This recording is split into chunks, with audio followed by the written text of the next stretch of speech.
acabou de volta a casa. Eu não dei aula esse semestre, foi uma solicitação, um pedido, fiz a verdade, ele bondosamente atendeu, mas a partir do semestre que vem sai pelo menos uma matéria assim. Que eu só deixar bem claro que essa atitude aqui não significa muita coisa, então quando estiver chegando mais ou menos uma hora, o relógio não é para referência, é só para livrar do curso mesmo. Então quando tiver mais ou menos uma hora, me dá um aviso aí, eu tento resumir. Eu não vou conseguir cobrir nessa palestra tudo que nós precisamos falar sobre esse assunto. Na verdade, nós acabamos de dar um semestre de aulas lá no Jumper sobre esse tópico, sobre esse tema, e um semestre equivalendo a 32 horas de aula sobre esse assunto. Então, o que nós vamos fazer? Nós vamos tentar condensar, focalizando naquilo que é de fato, que eu penso ser de fato mais importante para vocês, como é para mim, e algumas coisas que deveremos deixar. Eu espero que os outros palestrantes já tenham tocado nelas, tenham falado por alguma delas e, portanto, nós vamos tentar resumir. Vai chegar um determinado momento da palestra, vocês vão me observar correndo. E no último momento vocês vão me ver desesperado, certo? Então, começo calmo, corro, depois eu entro em desespero, em pânico, e aí abro para perguntas. É por isso que a Meire veio, para responder todas as perguntas que vocês tiverem nessa área. Nós vamos ler um texto da Escritura Sagrada, o livro de Provérbios, capítulo de número 8. O livro de Provérbios, capítulo de número 8, versículo de número 12 ao versículo de número 21. Diz assim: Eu, a sabedoria, habito com a prudência e disponho de conhecimentos e de conselhos. O temor do Senhor consiste em aborrecer o mal, a soberba, a arrogância, o mau caminho e a boca perversa, eu os aborreço.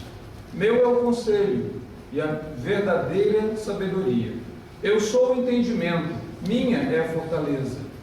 Por meus intermédios reinam os reis, e os príncipes decretam justiça. Por meu intermédio governam os príncipes, os nobres e todos os juízes da terra. Eu amo os que me amam, os que me procuram me acham. Riquezas e honra estão comigo, bens duráveis e justiça. Melhor é o meu fruto do que o ouro refinado. E o meu rendimento melhor do que a prata escolhida. Ando pelos caminhos da justiça, no meio das veredas do juízo, para dotar de bens os que me amam e lhes encher os tesouros. Observe algumas coisas aqui nesse texto, antes de abordarmos o nosso tópico nessa noite, porque algumas lições que nós podemos extrair desse texto, elas são importantíssimas para entendermos algo sobre o perfil do conselheiro bíblico, dos procedimentos dele. De fato, se eu e você tivéssemos apenas a oportunidade de pedir apenas uma coisa na nossa vida, o que nós deveríamos pedir? Qual deveria ser o nosso maior alvo, maior desejo do nosso coração?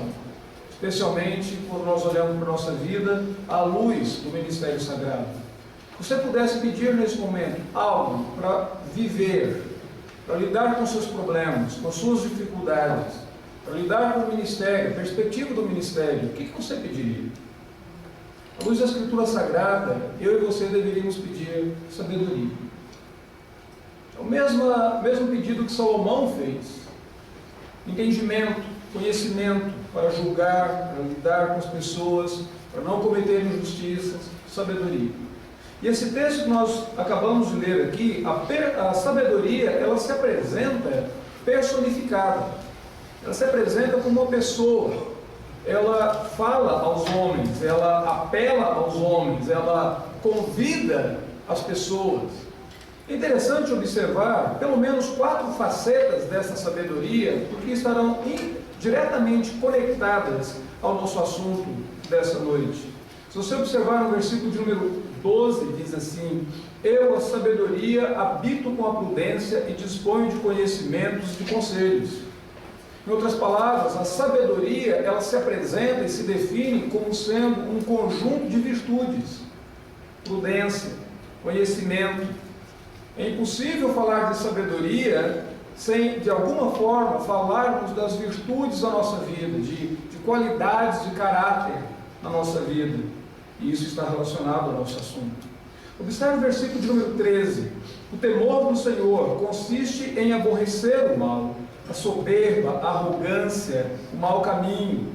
Aqui a sabedoria, ela se apresenta como sendo prática.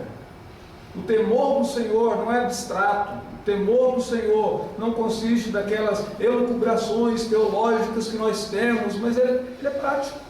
Ele consiste em aborrecer o mal. Quando a palavra de Deus diz que o temor do Senhor é o princípio da sabedoria, agora o Provérbios diz que o temor do Senhor consiste em você fugir do mal, fugir do pecado, aborrecer o mal, detestar o mal. Isso é temer a Deus.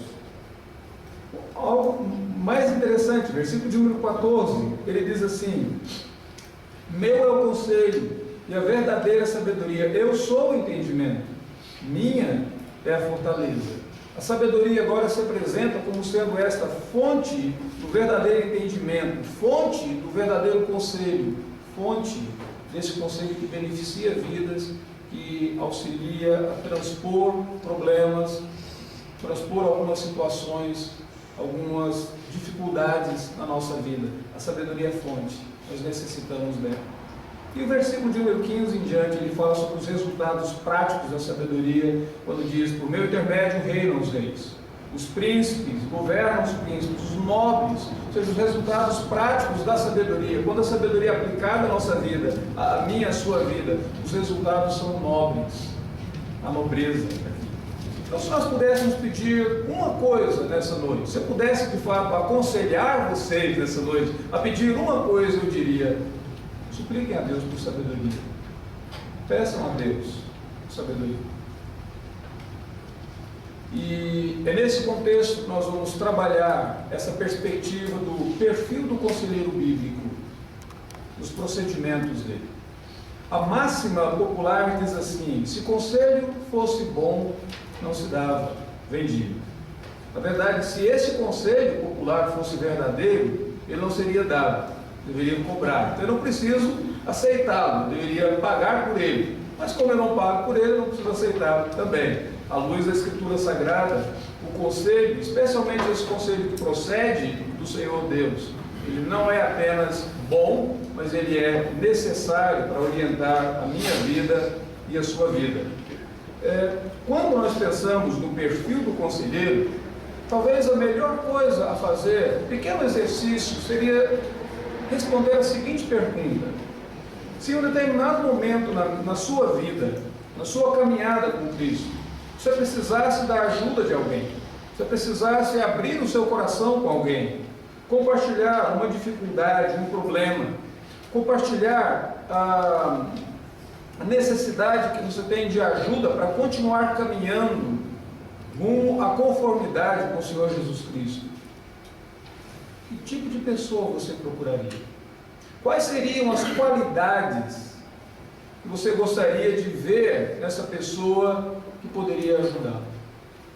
Talvez você diga: eu gostaria de uma pessoa que soubesse me ouvir. Qualidade rara, não é? Uma pessoa que te saiba, que consiga ouvir você.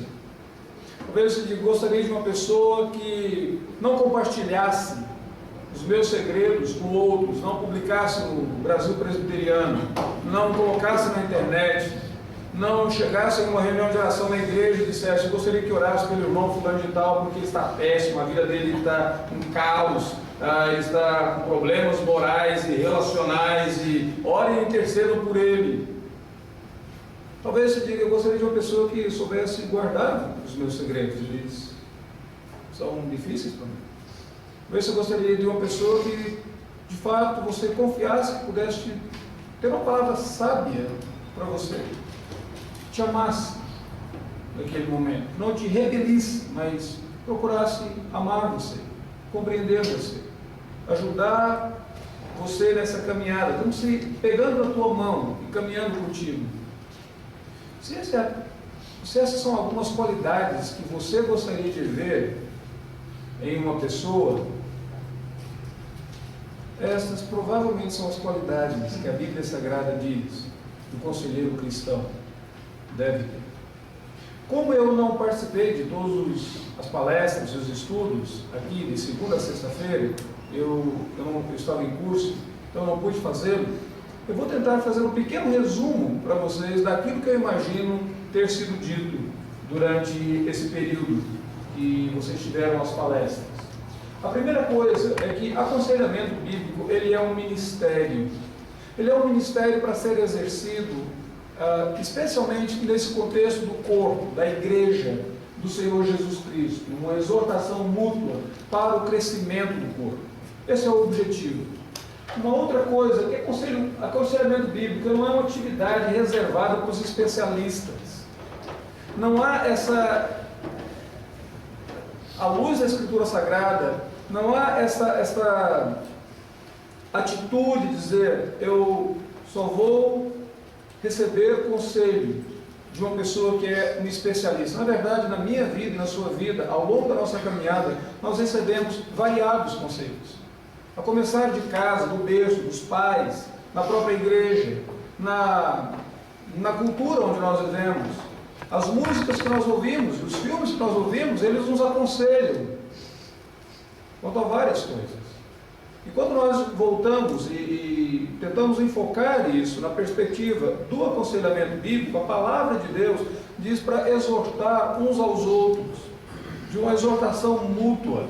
O escritor da carta aos Hebreus escreve essa palavra de exortação, a mesma expressão exortação é conselho. Eu escrevo para vocês essa palavra de conselho, dou este conselho para vocês. E o apóstolo Paulo, então, exorta os irmãos em Colossenses a que façam isso agora mutuamente. Na própria carta aos Hebreus, o escritor exorta a igreja que faça isso mutuamente. Quanto mais se aproxima o dia do retorno do Senhor. Então, não é uma atividade reservada para os especialistas. Uma outra coisa, não é uma forma distinta do discipulado. Na verdade, o aconselhamento é um discipulado intenso. É aquele momento que, na sua vida, na minha vida, nós deparamos com algumas dificuldades, nós precisamos de alguém que nos ajude na caminhada cristã, alguém que nos discipule. Alguém que fale para nós a mensagem do Senhor Jesus de uma forma mais direta e como aplicar isso àquele problema específico, aquela dificuldade que nós estamos tendo ali. Uma outra coisa interessante a observar é que aconselhamento bíblico é uma atividade teológica. Às vezes nós falamos assim para o colega que está indo pregar no domingo, olha, pregue a palavra. Mas dificilmente eu ouço as pessoas dizendo para mim que saio para fazer o aconselhamento, aconselhe a palavra. É como se fossem duas coisas distintas, como se para pregar eu preciso da Escritura Sagrada, eu tenho que expor a Escritura Sagrada, eu preciso de interpretar a palavra de Deus, mas quando eu vou conversar com pessoas, ajudar pessoas, eu não preciso da palavra de Deus. Como se as técnicas fossem mais importantes do que o conteúdo, e nesse aspecto seria uma grande falácia. Porque a mensagem, ela determina o método. Se a mensagem é a mensagem do Evangelho, se o aconselhamento ele é bíblico, e a mensagem é a palavra de Deus, até mesmo as técnicas elas devem ser governadas e controladas pela palavra de Deus. E nesse aspecto é o que a palavra de Deus exige do conselheiro, do processo do aconselhamento, para o aconselhado nessa caminhada com o Senhor Jesus. Então, não é uma tarefa diferente do discipulado, é um discipulado intenso. É aquele momento na minha, na tua vida, que de repente nós falamos eucarístico. Tendo essas pressuposições na nossa mente, deixe-me apenas dizer para vocês um quadro da nossa vida cristã. Nós iniciamos a vida cristã e nós almejamos este avanço rumo ao alvo, que é a conformidade com o Senhor Jesus Cristo.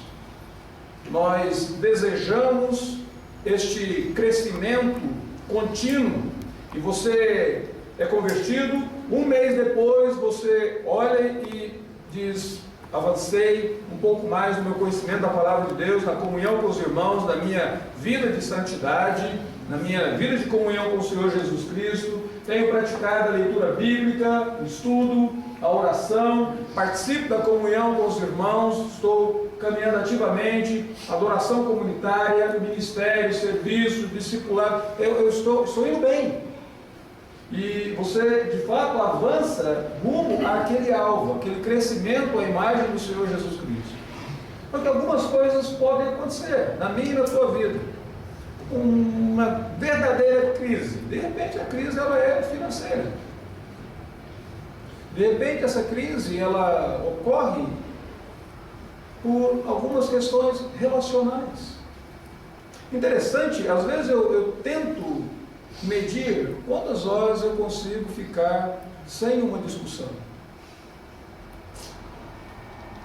É difícil. A cada dia parece que o tempo vai encurtando cada vez mais. E é muito interessante que às vezes a discussão ela começa sem nenhuma intenção, sem você de fato desejar. Há poucos dias eu tive uma experiência muito interessante em casa. Bem, havia arrumado o meu escritório, limpado a minha mesa. E quem conhece a minha mesa, no Jumper ou em casa, sabe o quanto eu sou organizado. Totalmente. E ela havia organizado tudo, meus livros, ela catalogou, colocou o projeto, um dos projetos dela. Um carinho, um cuidado imenso. E uma dificuldade que ela havia tido era a dificuldade de saber onde ela colocava todos os papéis e xerox e cópias que eu faço de livros, de artigos, que eu acho interessante e eu imagino que um dia eu vou precisar. E ela não sabia como catalogar aquilo. Os livros dá para você catalogar, mas como catalogar papéis? E aquilo havia dado um trabalho tremendo para ela. Naquele dia, eu sabia que ela estava se preparando para falar para o encontro de esposas de seminaristas, preparando os estudos. Antes de sair do Jumper, eu havia encontrado um material interessantíssimo que eu pensei que podia ajudá-la. Rapidamente imprimi mais papéis, coloquei junto com as minhas coisas, cheguei em casa sorridente e a cumprimentei. Ela respondeu, estávamos tranquilos. Eu disse para ela: olha o que eu trouxe para você. Foi bastante para dizer: papel? Não! Mas, você viu o escritório? Você não falou como estava o escritório? Olha só, muito interessante. Eu queria ajudá-la e ela havia acabado de me ajudar. E de repente essa ajuda mútua foi suficiente para um conflito. E você tem que parar de vez em quando e ficar rindo dessas coisas. Mas nem sempre você consegue rir. E muitas vezes esse pequeno conflito de coisas tão boas, agradáveis, ele resulta em um desentendimento, em uma palavra mais dura, em um julgamento, em um distanciamento, uma crise. Outras vezes, eu e você somos procurados pela mãe que encontrou material pornográfico no quarto do filho. E ela diz: o que eu faço? Ou a esposa que encontrou o marido dela no computador vendo pornografia. A crise pode ser amena, como uma discussão tola, como eu tive com a minha esposa. Mas ela pode ser grave, implicando em vidas e até mesmo em rupturas de relacionamentos. E nesse momento de crise, o que acontece? Eu e você vamos sentir um verdadeiro atoleiro espiritual. Você diz: daqui eu não consigo sair. Eu me sinto justamente atolado. É nesse instante que nós buscamos uma intervenção. Ou nós deveríamos buscar uma intervenção. É nesse instante que eu e você, nós precisamos de ajuda. É nesse momento que nós precisamos de alguém do corpo de Cristo Jesus que segure a nossa mão, que nos ajude nessa caminhada, nesse processo e nos ajude a sair dessa crise. Agora, o que é necessário para que eu e você sejamos esta pessoa que vai ajudar o outro? Nós falamos que aconselhamento bíblico é uma atividade espiritual e é uma atividade teológica. Se ela é uma atividade teológica, vamos dar uma olhadinha na seguinte pirâmide teológica. Não teremos o tempo para analisar toda ela, deixa apenas deixar esse último aqui. Mas nós temos a revelação escrita, a palavra de Deus escrita. Utilizamos da exegese, da hermenêutica para interpretar esta revelação. Nós utilizamos da teologia bíblica para entender o que a Bíblia Sagrada está dizendo sobre esse determinado assunto aqui e ali. Utilizamos a teologia sistemática para sistematizar isso e ver à luz da Escritura Sagrada como um todo, o que a Bíblia revela sobre os atributos de Deus, sobre a vida cristã, sobre a doutrina da salvação, sobre oração, por exemplo. Mas lá no topo nós precisamos da teologia prática, que diz assim, como aplicar isso na minha e na sua vida? Por que eu coloquei essa pirâmide? Porque muitas vezes eu e você, nós somos muito confortáveis com essa área aqui. Especialmente nós que temos um treinamento no seminário, nós ficamos confortáveis com essa área. Nós temos uma dificuldade muito grande nesta área aqui. Como fazer? É interessante que parte dos sermões dos pastores formados em instituições mais conservadoras sempre termina assim, e que o Espírito aplique a palavra dele aos vossos corações. Só isso. Você demorou tanto tempo fazendo exegese do texto, organizando o texto, estruturando seu sermão, encontrando ilustrações para explicar esse texto bem, você aplicou o texto bem, você não aplica? Como se a aplicação fosse alguma coisa que pertence ao Espírito Santo de Deus. E às vezes na academia nós ficamos justamente confortáveis aqui. Ficamos confortáveis com a teologia bíblica, confortáveis com a teologia sistemática, confortáveis com os princípios, métodos exegéticos, mas nós não ajudamos a pessoa a praticar. E até olhamos para os livros que tratam de uma prática da vida cristã como sendo meramente devocionais. Por outro lado, existem aqueles que eles se interessam tanto pela prática que eles acabam caindo no pragmatismo e eles não consideram a palavra de Deus. Eles sempre têm uma palavra prática. Os nossos irmãos pentecostais, você os ouve pregar e a mensagem deles parece ser sempre prática, mas não tem Bíblia, não tem doutrina, não houve essa junção. E se aconselhamento bíblico é uma atividade teológica, eu preciso de todas elas. Se eu apresentar no nível 5 a teologia prática sem o conteúdo bíblico, isso não é aconselhamento bíblico. Eu posso estar dando opiniões pessoais, posso estar aconselhando de acordo com a minha própria tradição, mas não de acordo com a palavra de Deus. Todavia, se eu tiver os níveis de 1 a 4 sem o quinto, ficou incompleto. Porque o propósito de Deus em nos dar a revelação dele, o propósito de Deus em se revelar a nós, nos dar essa revelação escrita, é para que eu e você pratiquemos, para que eu e você possamos obedecer a palavra de Deus. Então, de fato, se eu tiver de 1 a 4, o nível de 1 a 4, e não tiver o quinto, a teologia prática, ou ensinar, ajudar a pessoa a praticar essa palavra de Deus, ficou incompleto. Não atendeu aí o propósito de Deus nesse aspecto. De fato, o que eu e você temos que fazer é ter toda essa dificuldade de viver no período atual, olhando para o mundo bíblico, e eu e você devemos conseguir construir uma ponte de comunicação que, de fato, conecte os dois mundos, que de fato diga para a pessoa com o seu problema daqui e agora, dizendo, olha, a palavra de Deus tem uma mensagem que fala a você nessa situação. A pessoa que está vivendo essa crise, dizer, olha, a Escritura Sagrada tem uma mensagem direta para esse problema nesse momento. Para aquela mãe aflita, a palavra de Deus tem uma palavra que tem uma mensagem para ti. Para aquela esposa desesperada, a Escritura Sagrada tem uma mensagem para ti. Mas como que eu consigo isso? Como que eu vejo isso? Quando eu entendo que, embora sejam dois mundos distintos, os dois mundos, quem governa os dois mundos é o mesmo Deus. De fato, é o mesmo mundo. São histórias diferentes, contextos diferentes, mas é o mesmo mundo. É a mesma natureza humana. É o mesmo Evangelho que não será mudado. Isso deveria encher o meu coração e o seu coração de confiança para apresentarmos esta palavra de Deus para a pessoa. Você vai dizer, mas o que isso tem a ver com o perfil do conselheiro bíblico? Tem a ver que uma das primeiras coisas que o conselheiro bíblico deveria conseguir fazer é interpretar corretamente a palavra de Deus e aplicá-la à vida dos seus aconselhados. A primeira coisa que o conselheiro bíblico deveria ter é conhecimento da revelação de Deus, da palavra de Deus, e essa habilidade para colocá-la de uma forma bem prática para a pessoa que está diante dele naquele exato momento. Uma segunda coisa que o conselheiro bíblico deveria ter é esta convicção de que o nosso alvo é o coração. Nós queremos falar ao coração, nós queremos saber o que está acontecendo de errado com o coração, nós queremos saber como que o coração responde naquele momento de crise, porque a crise em si não é o problema.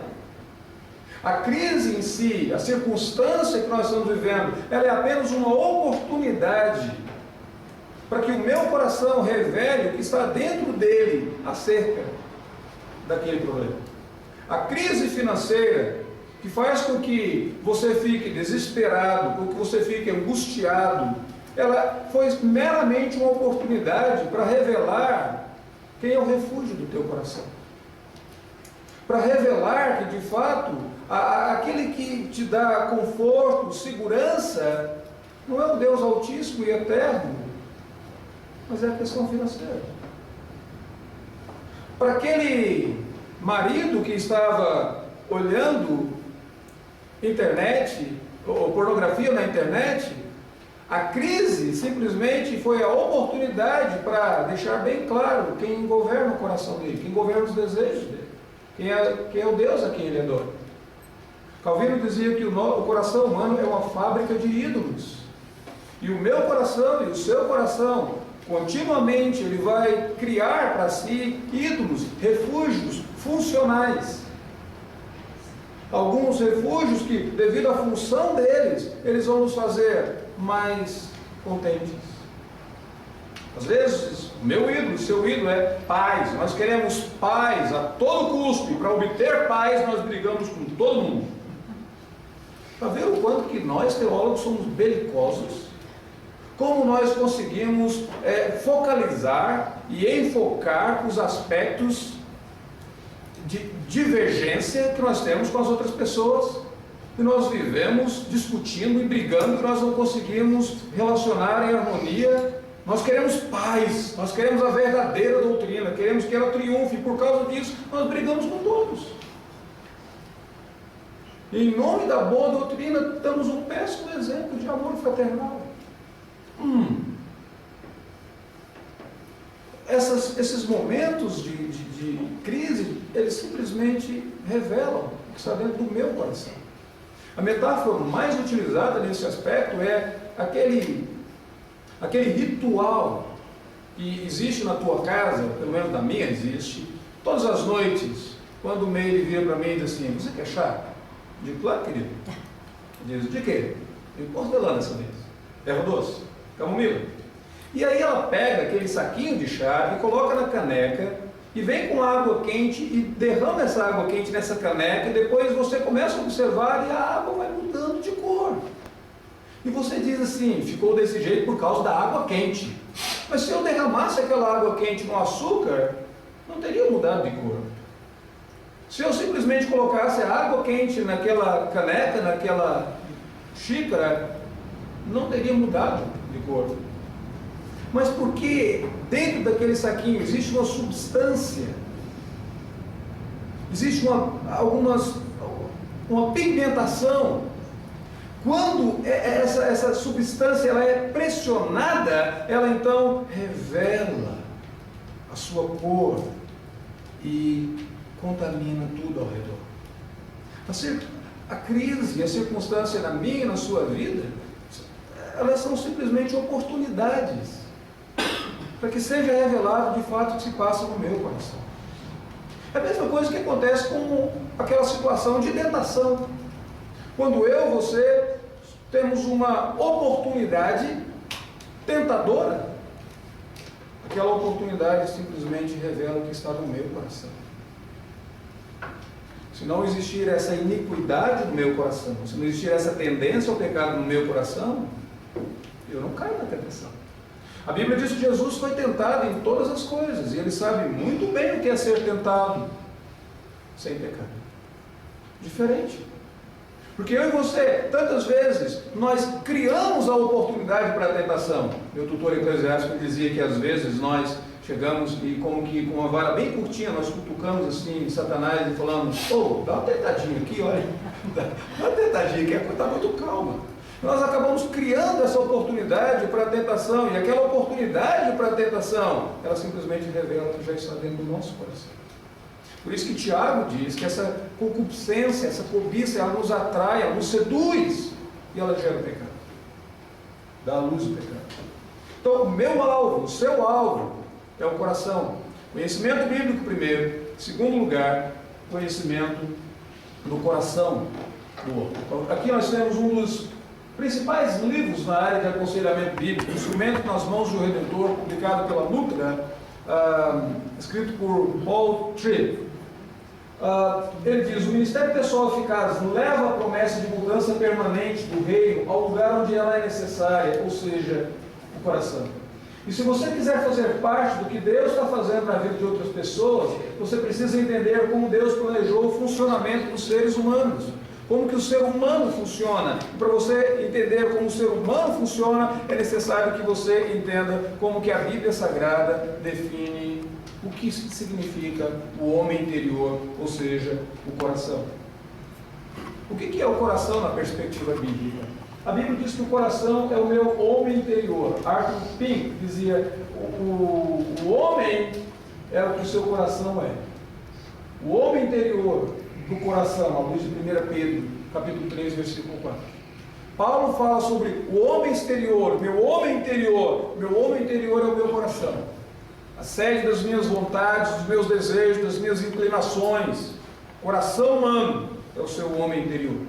A Bíblia fala de uma transformação de dentro para fora, do interior para fora. A Bíblia fala dessa conversão, dessa santificação que ocorre a partir do homem interior. Então, o alvo é o coração. Porque nós queremos uma mudança que permaneça, não queremos uma mudança temporária. Mas a Bíblia também fala do coração como sendo um órgão ativo, não apenas esse órgão passivo que sofre problemas, dificuldades. Interessante, nós vivemos numa sociedade, que é a sociedade da vitimização. Já observou isso? Eu sou assim porque eu não tive oportunidade, eu sou assim porque eu não tive aquela outra oportunidade, eu sou assim porque eu não tive aquilo outro. Há poucos dias, na verdade, ontem à noite, eu estava repetindo uma conversa que eu tive com meu filho, quando ele dizia para mim, comentando sobre a escola, o mestrado que ele está fazendo, ele disse assim: algumas coisas que me deixam realmente empolgados, mas eu queria ser mais desafiado.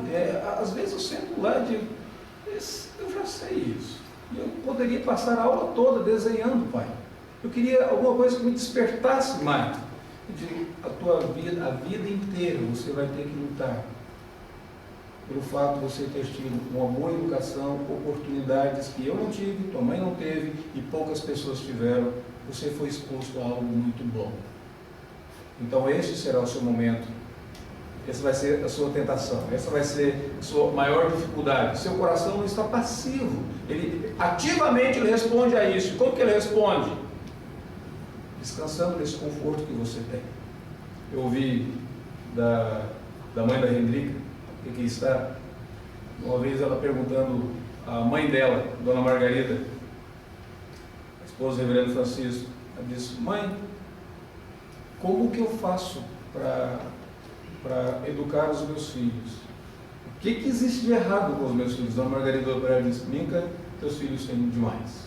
Eu disse: isso vale para mim também, isso vale para mim, isso vale para você também. Muitas vezes o maior problema que você enfrenta é que você recebeu demais. Nesse conforto que você teve, você responde com o comodismo, com arrogância para aqueles que não têm. Observe, isso simplesmente revela, a circunstância revelou o que está no seu coração. O seu coração é ativo. É tão ativo que Tiago diz assim: de onde procedem as contendas que existem entre vós? De onde, senão dos desejos da vossa carne, do coração que milita contra tudo e contra todos.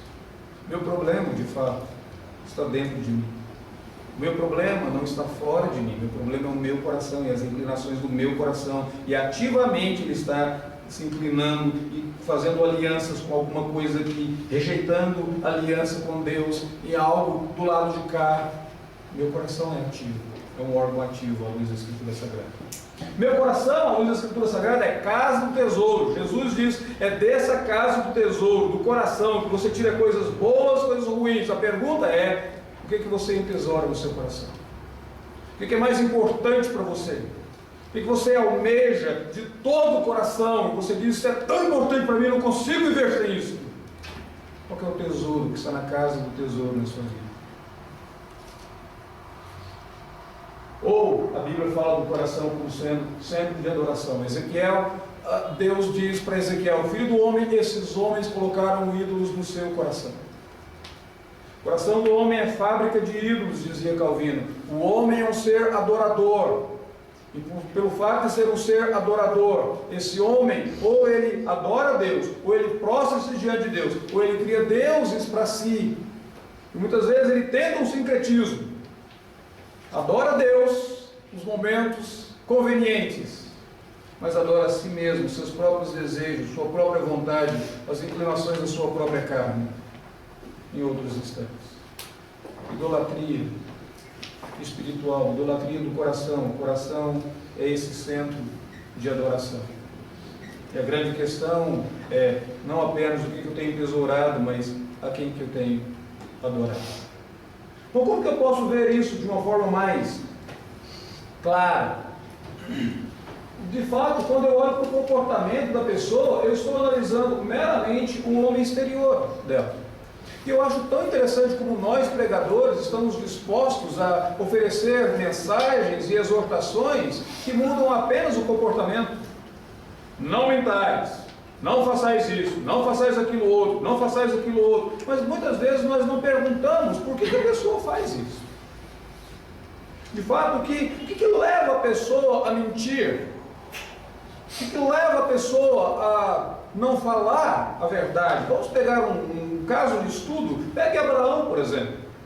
Abraão, aquele homem amigo de Deus, nosso pai na fé, aquele homem em certa ocasião chegou no Egito, e quando ele chegou no Egito, ele disse assim para Sara, a esposa dele, Sara, se você falar que é minha esposa, eles vão me matar por causa de ti.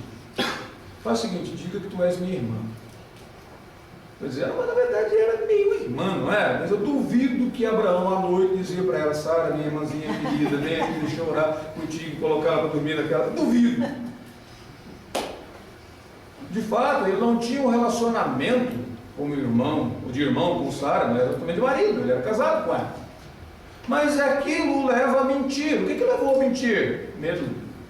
Medo de quê? Medo dos outros. Já observou que muitas vezes eu e você vivemos uma falsidade de vida com medo das outras pessoas? O que eles vão pensar se descobrirem isso? Você já observou que muitas vezes eu e você não temos medo ou temor de Deus, mas nós temos o temor das outras pessoas?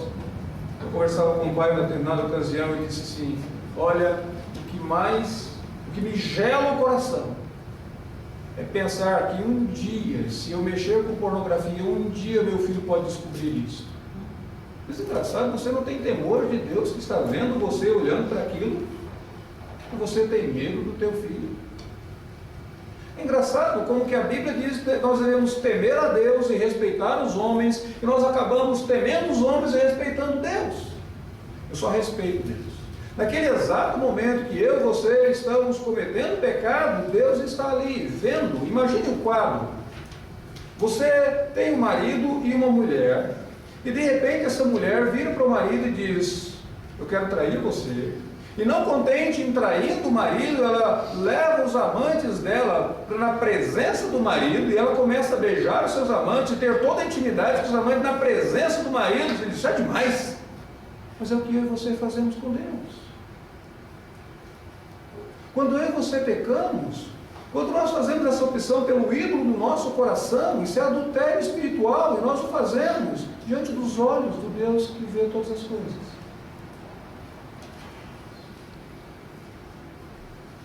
Muitas vezes nós estamos preocupados com o comportamento, quando na verdade nós deveríamos olhar o que está dentro do coração. Sobre tudo que se deve guardar, guarda o teu coração, porque dele procedem as fontes da vida. O que existe no coração? Primeiro, existem as minhas crenças. Que crença? Eu posso escapar dessa. Ninguém vai descobrir isso. Então eu posso fazer isso que ninguém vai perceber. É uma crença, não é? Ou a crença de que somente isso vai satisfazer a minha necessidade, somente isso vai me fazer feliz. Se eu não tiver isso, eu nunca serei uma pessoa feliz. Se eu não tiver segurança na minha vida, se eu não tiver aceitação dos outros, eu nunca serei uma pessoa realmente feliz. Essa é a minha crença, essa é a sua crença. Isso coordena o meu e o seu pensamento, isso trabalha a nossa consciência, nossos desejos, emoções, isso opera a nossa vontade. Então eu preciso, de alguma forma, ir um pouquinho mais profundo no aconselhamento, a fim de tentar entender o que existe no coração. Você vai dizer, mas é tão difícil. Como que eu posso conhecer o coração da outra pessoa? Provérbios diz assim, coração como águas profundas, mas o homem de entendimento consegue discerni-lo. Engraçado que Provérbios diz, o homem que é super crente consegue discerni-lo, o homem que é super espiritual consegue discerni-lo. Não que não seja necessário você viver uma vida de comunhão com Deus, não que você possa desprezar a vida de oração, uma comunhão íntima com Deus, o crescimento espiritual, mas Provérbios diz o homem de entendimento. Ou seja, você aplicar agora as faculdades que Deus mesmo te concedeu, as graças que o Senhor Deus concedeu à tua mente, ao teu entendimento, procurando discernir o que se passa com esse coração. Tentar analisar a vida sua e dessa outra pessoa como consistindo de várias camadas. Sempre que eu uso esse gráfico, eu me lembro do grande teólogo Shrek, numa conversa que ele teve com o burro, quando o Shrek diz para o burro assim, todos os ombros são como cebolas. Aí ele vira e diz assim, eles fedem? Eles cheiram mal? Ele diz assim, não, eles têm várias camadas, burro. Então, de fato, o ser humano é assim, não apenas porque cheira mal, mas porque tem várias camadas. E vamos tentar entender um pouquinho as camadas agora do ser humano. Aqui nós temos algumas camadas que nós vemos diariamente, as interações diárias. Olá, como está você? Tudo bem? Olha que blusa bonita que você colocou, roupa bonita que você está usando. Interessante, olha que bela gravata. Interações diárias. E nessas interações diárias nós conversamos sobre futebol, nós conversamos sobre política, nós conversamos sobre... Nós interagimos. Mas de repente você começa a observar algumas coisinhas. Você começa a observar que o comportamento daquela pessoa revela alguns padrões. Alguns padrões. Você já observou que, por exemplo, sempre que aquele irmão chega na igreja, ele procura sentar-se num cantinho. Ele nunca conversa com as outras pessoas. Todo domingo ele está fora. Ou de repente, aquela pessoa que é toda alegre, cumprimenta todos, de repente você olha para ela e ela está lá no cantinho dela. Quebrou o padrão comportamental dela. Ou vamos imaginar que de repente aquela menina ativa na mocidade, fazia os estudos bíblicos, liderava a mocidade, ela começa a apresentar na igreja com o cabelo assim, estilo Pokémon.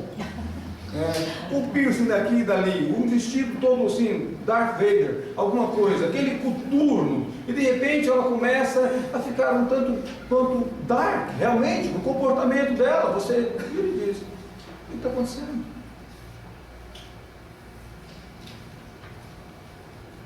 Com quem você tem andado? Padrões comportamentais, eles são quebrados, chama atenção. As escolhas pessoais, por que você escolheu isso e não aquilo? Por que você fez isso e não aquilo outro? Por que você escolhe isso em termos morais e não aquilo outro? Valores internalizados, por que isso é importante para você? Qual a importância de fato isso tem para você? Qual a importância esse símbolo tem para você? Que importância aquele dia tem para você? Aquela data tem para você? Essas questões. Por que essas coisas são importantes? Porque elas são questões para serem investigadas, tentando, na tentativa de compreender melhor a pessoa, de discernir o coração a ponto de podermos chegar aqui. Essas crenças básicas, onde quando eu e você tocamos, a pessoa muitas vezes discute, debate, não aceita, mas nós precisamos, de fato, atuar justamente aí.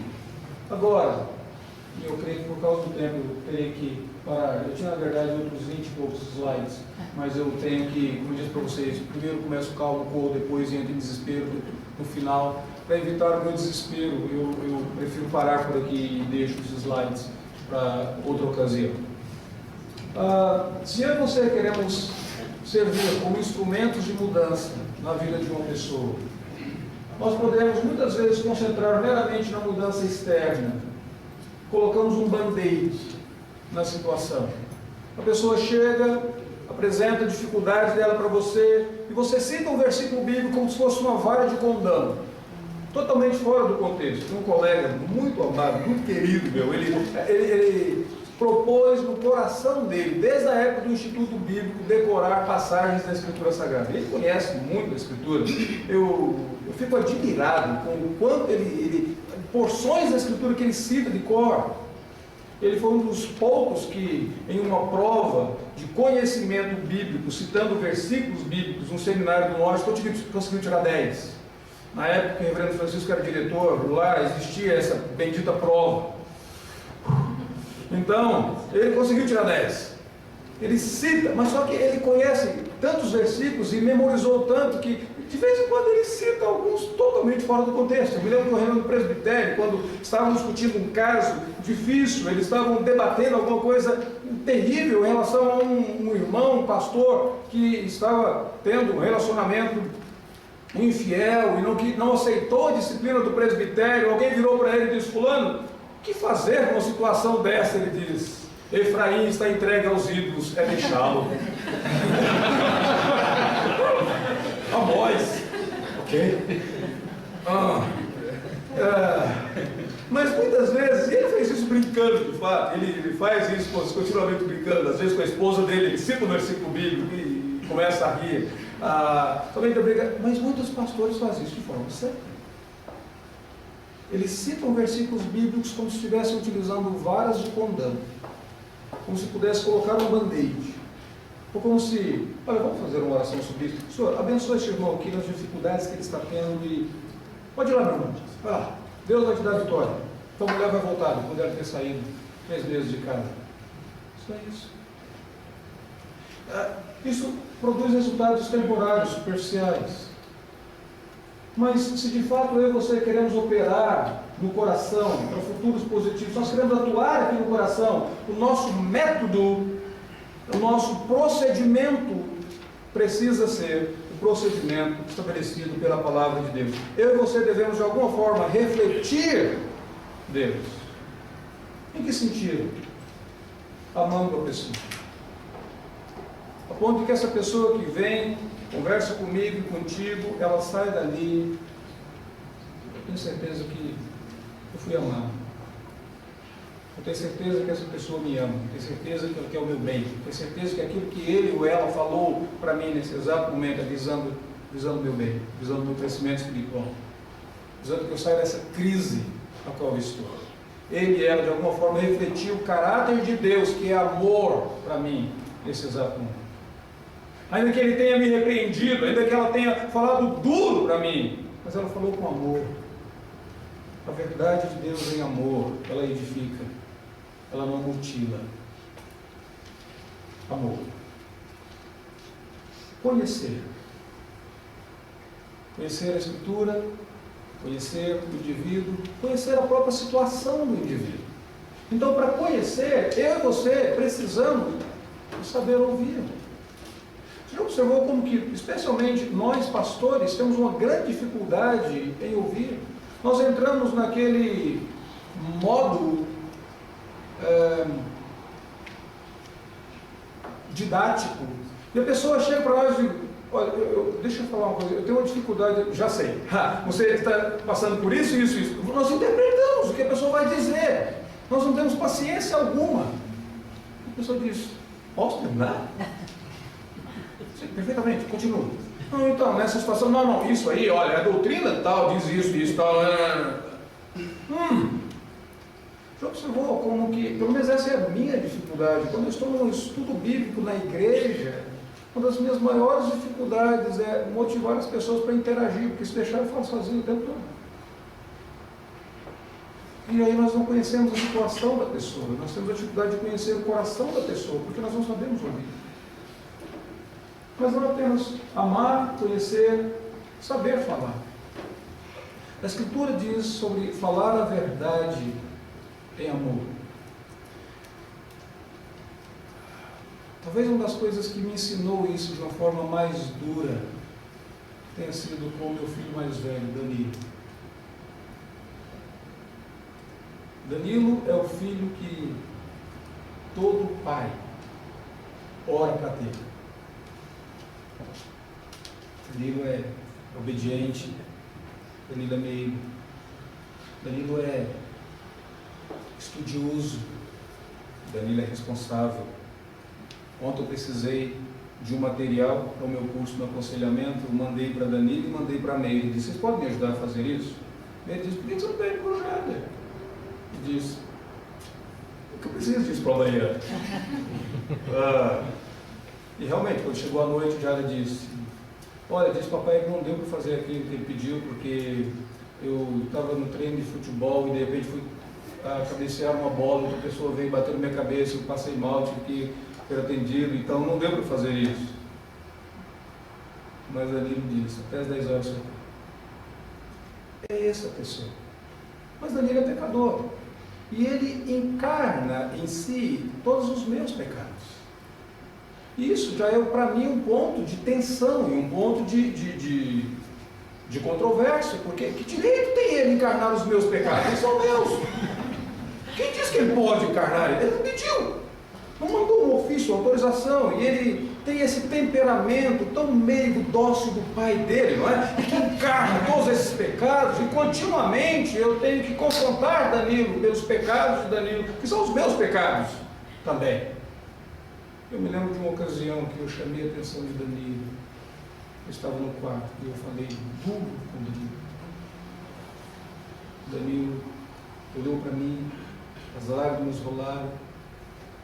Ele disse: tá bom, pai. E ele desceu.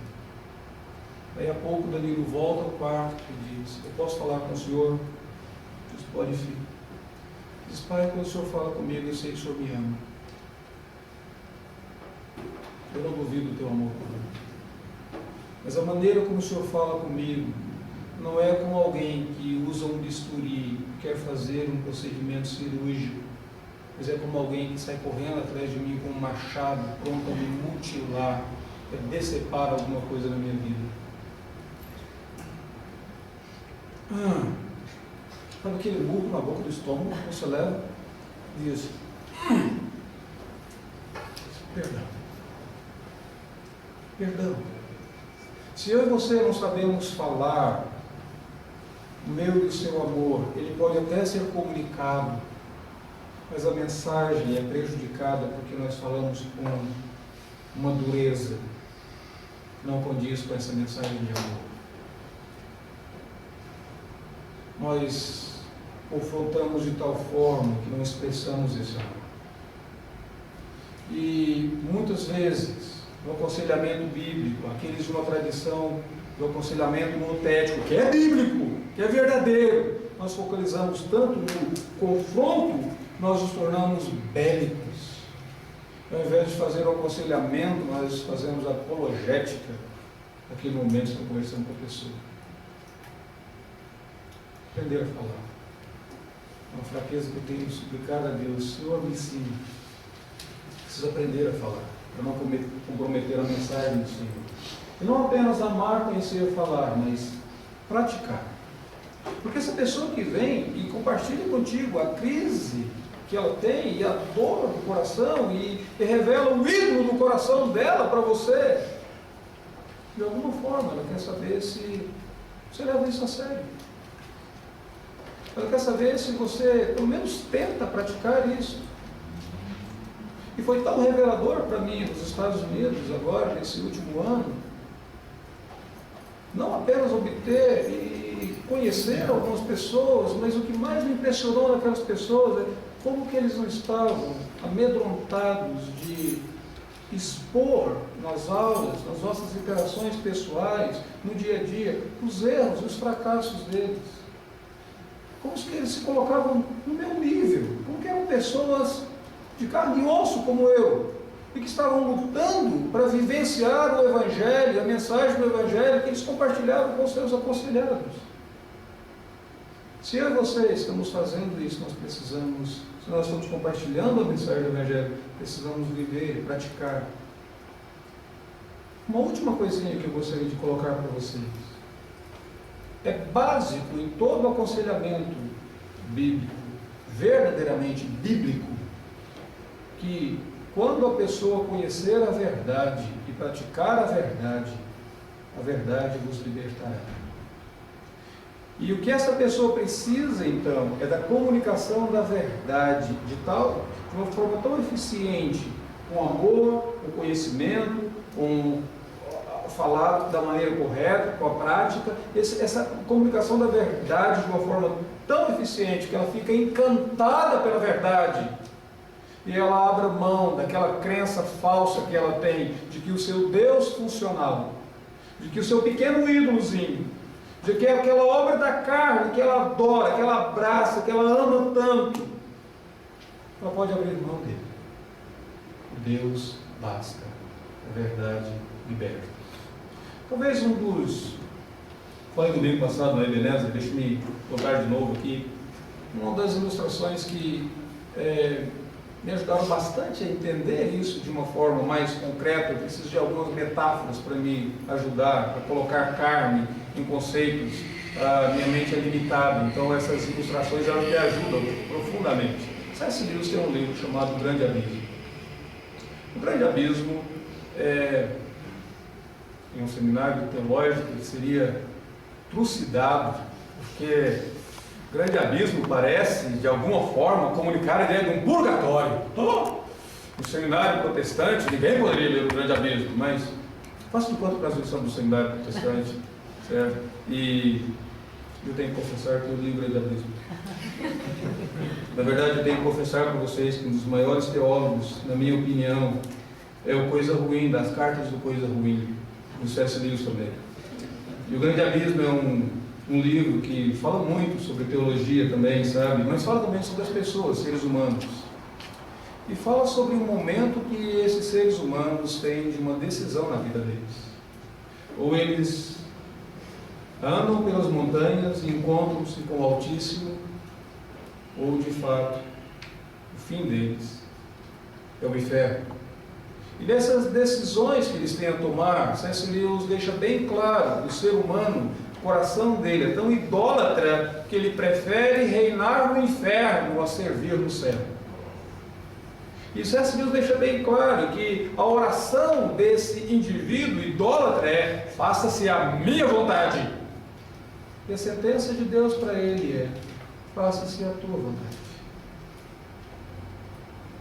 Em um determinado momento, um desses indivíduos devia seguir as montanhas. Eles estão invisíveis, eles não têm corpo ainda, porque aquele país é novo para eles, então tudo naquele país é novo, é estranho. A grama naquele país machuca, porque a realidade fere, a realidade ela é dura para aquele indivíduo que quer viver no mito. Um deles tinha um lagarto no seu ombro.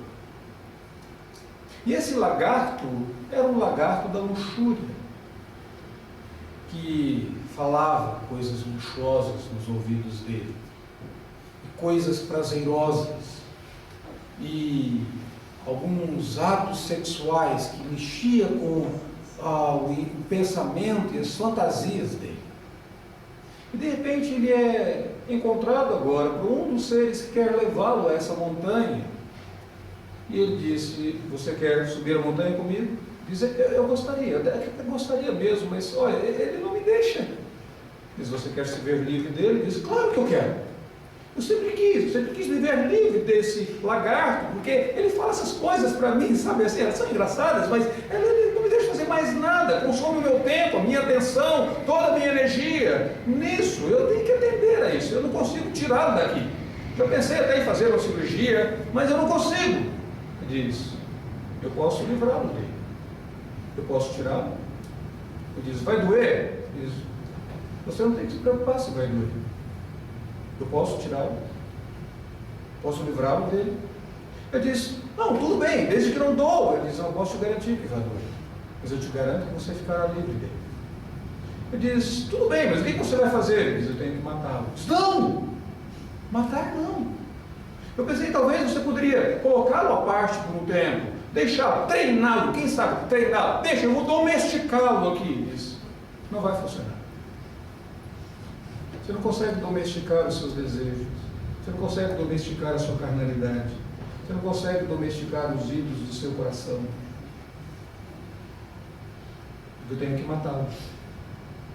No final da conversa, ele então decide, pode matá-lo. E ele com o dedo espreme o lagarto. E aquele lagarto torna-se um cavalo branco, lindo. Ele diz, o que é isso?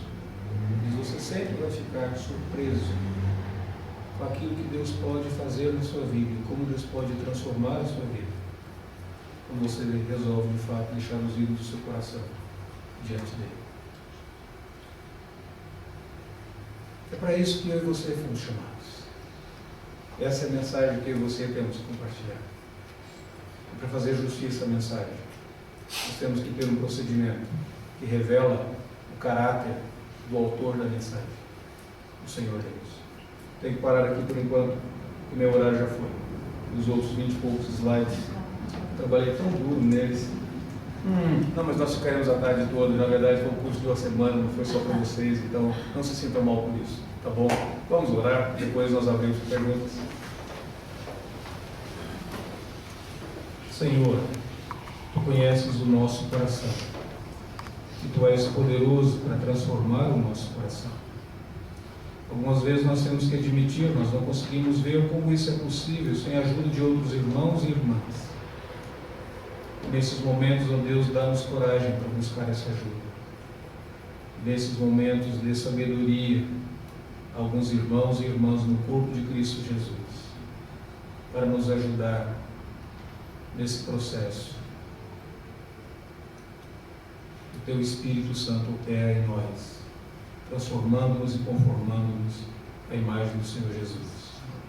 Deus dá-nos a certeza de sairmos daqui essa noite com aquela convicção que todas as vezes que nós nos envolvemos neste projeto de auxílio mútuo, nós nunca estamos sozinhos, porque o Supremo Consolador, o Espírito Santo do Senhor, é aquele que se senta e está ali diante de nós, uma pessoa que se assenta naquele momento conosco.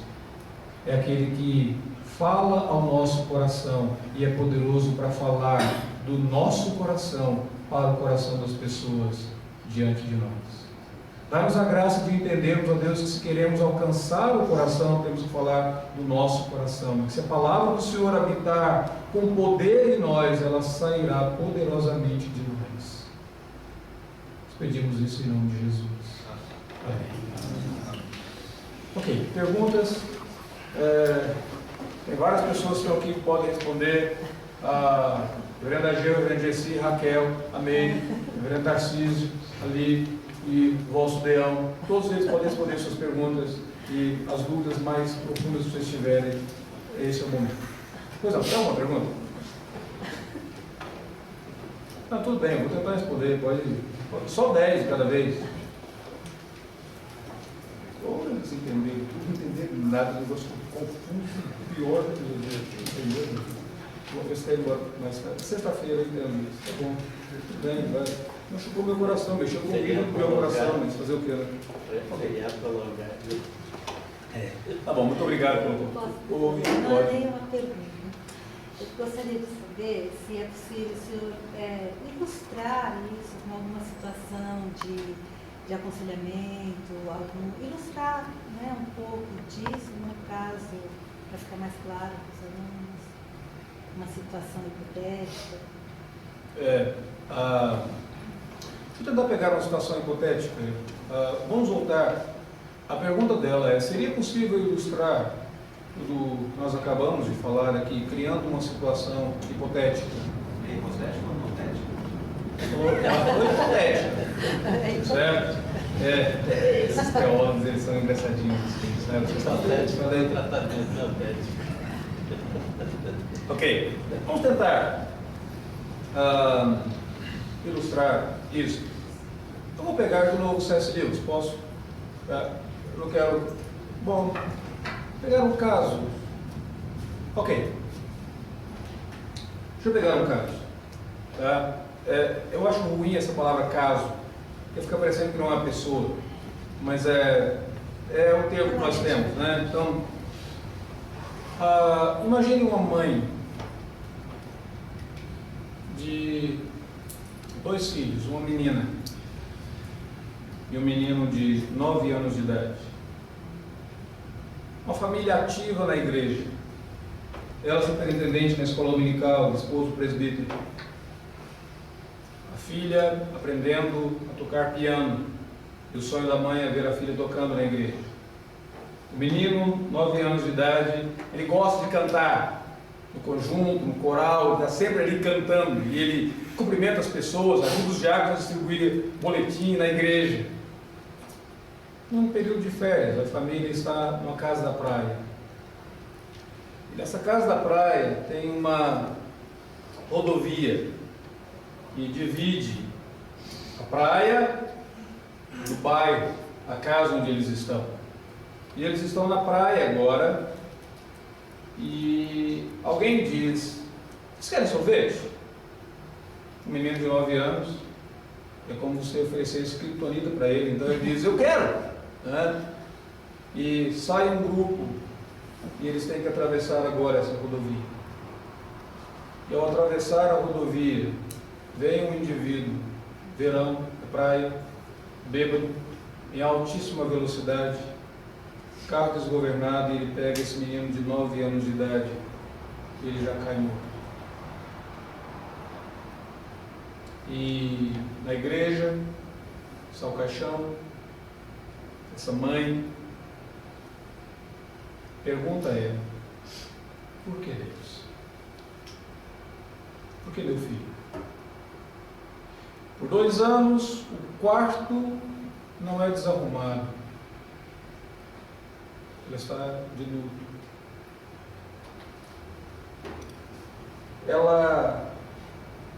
Você esteve lá, você participou do velório, você pregou no velório, você conhecia o menino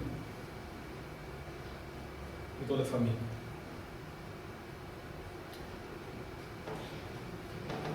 Você tenta ajudar, mas por alguma razão você mudou, você perdeu o papai. Mas o coração dessa mãe não descansou. Ela quer ajuda, ela quer alguém que ela possa confiar. Ela quer alguém que ela confie, que de fato ela ama, que entende a situação dela, que fala para ela. 2 anos depois, ela faz uma viagem e cruza o país inteiro para chegar até você. Ela vem com a mesma pergunta: por quê? Eu leio a Bíblia, Deus não me fala mais. Eu vou à igreja, eu ouço as crianças cantarem, eu saio chorando. Minha filha parou de tocar piano. Meu relacionamento com meu marido já não é mais o mesmo. Na verdade, se eu quiser saber, eu digo para o senhor que na intimidade nós temos mais. Olha, é um homem muito bom, eu devia ser grata a Deus por ele, que tem paciência comigo, mas eu não sou mais esposa dele. Por que Deus? Por que o Senhor faz isso comigo? Por que logo comigo? Por que o meu filho? Por que não eu? Certo? É uma crise. Ele está atolado. Durou 2 anos. O que você pode fazer? Deixa eu te dar uma aula de apologética e vou te falar sobre os atributos de Deus e a vontade permissiva e a vontade decretiva do Senhor Deus nesse exato momento. Não. Pode conhecer isso. mas não é por aí. Certo? Deixa eu falar para você que, na verdade, o problema é do seu coração, é ídolo do seu coração. Aquele menino é do seu ídolo. Você amava mais a ele do que a Deus, está vendo? Você é uma pecadora, converta-se, arrependa-se. Você falou a verdade, de fato, mas sem amor. Você mutilou. Talvez, de fato ela esteja ainda idolatrando a imagem dessa criança. No livro de C.S. Lewis, eu só me lembrei dessa história por causa do livro de C.S. Lewis. No livro de C.S. Lewis tem uma mãe que perdeu o filho, ela diz: onde está o Miguel? E o irmão dela diz: não, ele não pode te ver ainda. Diz: eu quero Miguel, Miguel é meu. Ele diz: sim, ele será seu e tudo mais, desde que você aprenda a amar alguém mais do que você ama o Miguel. Diz: como assim? Diz: você tem que aprender a amar Deus. Diz: já vem com esse papo religioso. Diz: não. Seu relacionamento com Miguel foi temporário, você só o teve por 2 anos. Deus te criou, o seu relacionamento com Deus e a maneira como Deus te conhece tem muito mais tempo, você deveria aprender a amar a Deus. Então, certo, eu poderia falar isso para essa pessoa nesse exato momento, mas depende de como eu falo. Porque muitas vezes, o máximo que eu posso fazer com essa pessoa é chorar com ela. É virar e dizer assim: eu posso fazer uma oração? Você me permite orar por ti? Essa pessoa vai chegar para você muitas vezes e o coração dela está tão dolorido, vai dizer: que direito Deus pensa que tem de tirar o meu filho? Lá no íntimo você dá uma risada e diz assim: de repente ele é Deus? Mas essa ironia não iria ajudar não. Então, talvez o máximo que eu possa fazer com essa mãe é realmente sentar, chorar com ela, convidá-la a caminhar contigo, e você caminhar com ela. Você tentar falar a mensagem do Evangelho de uma maneira amorosa ao coração dela. E dizer: eu sei que você está decepcionado com Deus. A boa novidade que eu tenho para você é o seguinte: Deus está acostumado de ter pessoas decepcionadas com Ele, na verdade. Mas Ele não desiste de nós. E eu sei que você sente a dor de perder um filho, e eu acho que você só vai poder ser consolado por alguém que sabe, de fato, experimentou não apenas perder o filho, mas entregar o filho dele por amor a você. Talvez esse tipo de mensagem fale mais ao coração dela do que aquela exortação, ou do que aquela... Então, são facetas. Agora, é difícil porque é apenas uma ilustração, mas é difícil porque no aconselhamento não existe uma receita de bolo. Não existe assim: faça isso, faça aquilo, sabe, a receita de bolo, 2 xícaras disso, 2 xícaras daquilo, assim. É mais ou menos como fazer arroz. A minha levou 15 anos para tentar me ensinar a fazer arroz. Não, essa parte eu devia falar. Não precisava, tá vendo? Mas, não é como fazer um bolo. Cada caso você precisa analisar, e veja o que Provérbios dizem: entendimento para discernir os propósitos do coração. Como eu não tenho apenas um modelo de coração, né, então eu preciso de discernimento.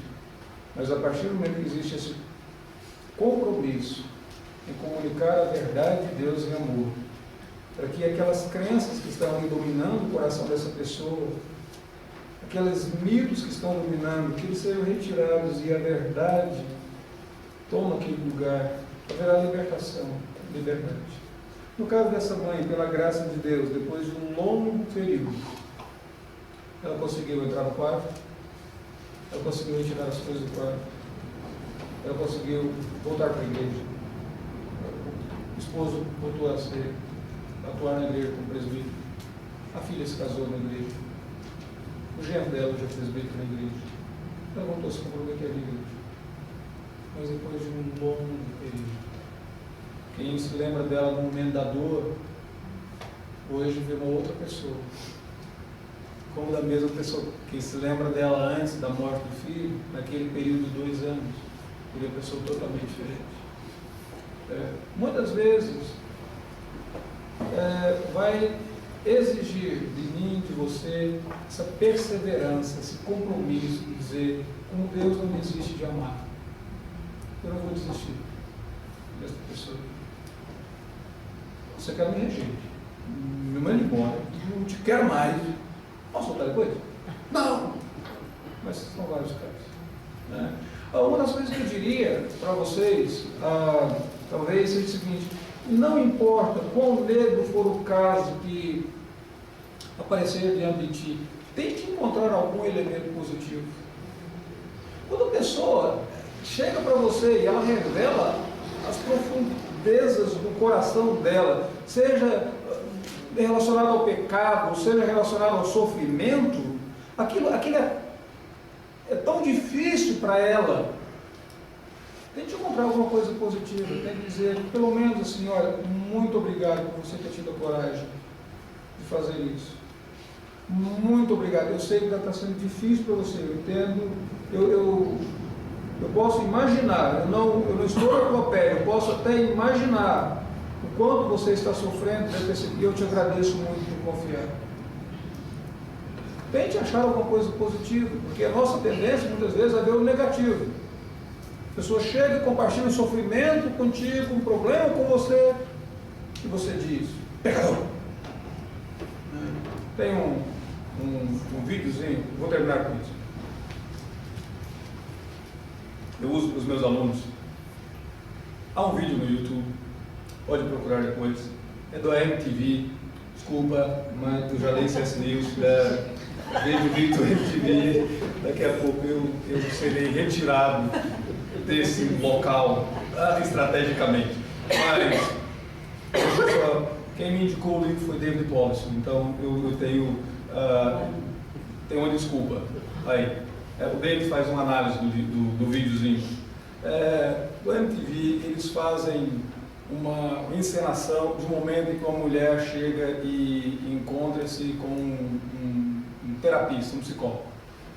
E aí ela chega para ele e diz, um terapeuta.